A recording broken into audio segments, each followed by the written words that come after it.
राजपूत भारतीय उपमहाद्वीप से उत्पत्ति वाले वंशों की वंशावली है, जिसमें विचारधारा और सामाजिक स्थिति के साथ स्थानीय समूह और जातियों की विशाल बहुकट की समूह शामिल है। राजपूत शब्दों में योद्धाओं से संबंधित विविध पितुमाह शाखा गोत्र शामिल है।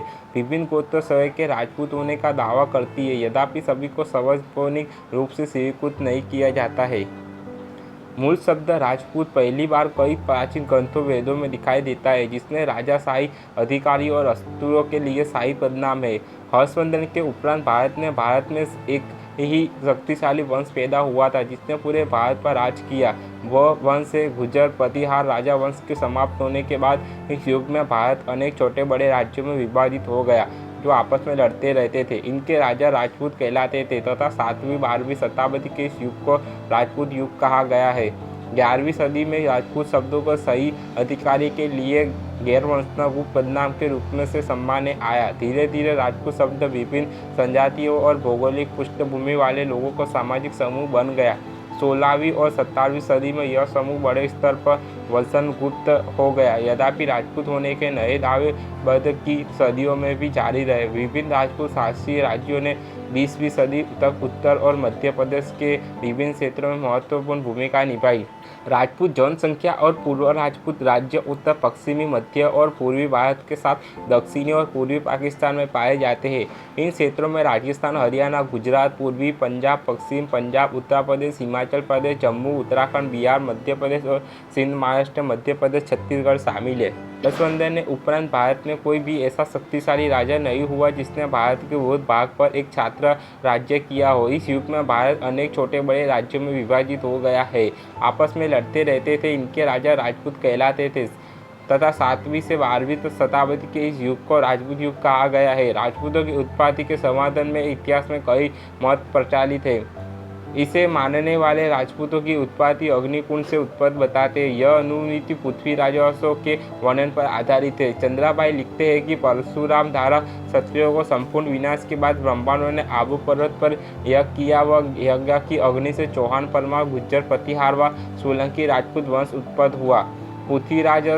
पृथ्वी राजस्व से अतिरिक्त नवसाहसक चरित्र हम्मीरासो वर्ष भास्कर एवं शीर्षण अभिलेख में भी इस अनुमति का वर्णन मिलता है। कथा का संक्षिप्त हो गया तथा महर्षि वशिष्ठ ने दैत्यों के विनाश के लिए आबू पर्वत पर एक अग्निकुंड का निर्माण किया।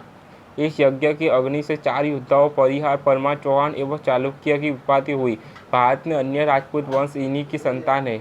विदेशी उत्पत्ति के समर्थकों में महत्वपूर्ण स्थान कर्नल जेम्स टोड का है। इनके अनुसार राजपूत वह विदेशी जातियां हैं जिन्होंने भारत पर आक्रमण किया था। अग्निवंश को उनको क्षत्रिय का दर्जा देने के लिए गढ़ गया था। राजपूतों का विदेशी सिथियातन जाति का संतान मानते हैं। कुछ इतिहासकार विदेशियों की हिंदू समाज में विलय हेतु धारा शुद्धिकरण की पारंपरिक घटना के रूप में देखते हैं। समर्थक में टोल में दोनों जातीय, सामाजिक एवं धार्मिक स्तर की समानता की बात कही है। उनके अनुसार दोनों में रहन सहन, वेशभूषा की समानता, मांसाहार का प्रचलन, रथ के द्वारा युद्ध को संचालित करना, यज्ञ की अनुष्ठान का प्रचार करना, अस्त्र की पूजा की प्रचलन आदि से प्रतीत होता है। राजपूत सिथियन की ही वंशज है। विलियम कुक ने कर्नल जेम्स टोड के मत का समर्थन किया है। लीह स्मिथ के अनुसार संघ तथा कुश्ना जैसी विदेशी जातियां भारत आकर यहाँ के समाज में पूर्ण घुल मिल गई। इन देशी एवं विदेशी जातियों के मिश्रण से ही राजपूत की उत्पत्ति हुई। भारतीय इतिहासकार में ईश्वरी प्रसाद एवं D.R. भंडारकर ने भारतीय समाज में विदेशी मूल के लोगों के सम्मिलित होने को ही राजपूतों की उत्पत्ति का कारण माना है। भंडारकर तथा कानीराम के अनुसार राजपूत विदेशी थे। इसके विपरीत चिंताराम विनायक वेद ने यह साबित करने का प्रयास किया कि राजपूत प्राचीन भारत के क्षत्रियों के सामने थे। ओझा भी मानते हैं कि राजपूत प्राचीन काल के क्षत्रियों के वंशज थे। ओझा का मानना था कि मनुस्मृति में कई विदेशी समूह साथियों के, लेकिन ब्राह्मणों को संरक्षण नहीं देने और ब्राह्मण से दूर रहने के लिए शुद्ध बनाए गए दशरथ शर्मा, डॉक्टर गौरीशंकर ओझा एवं चिंतामणि विनायक वेद अग्निवंश को मात्र काल्पनिक मानते हैं। अग्निवंश सिंधु राज्य के दरबारी कवि द्वारा गढ़ गया था। राजपूत प्राचीन क्षत्रिय के वंशज है।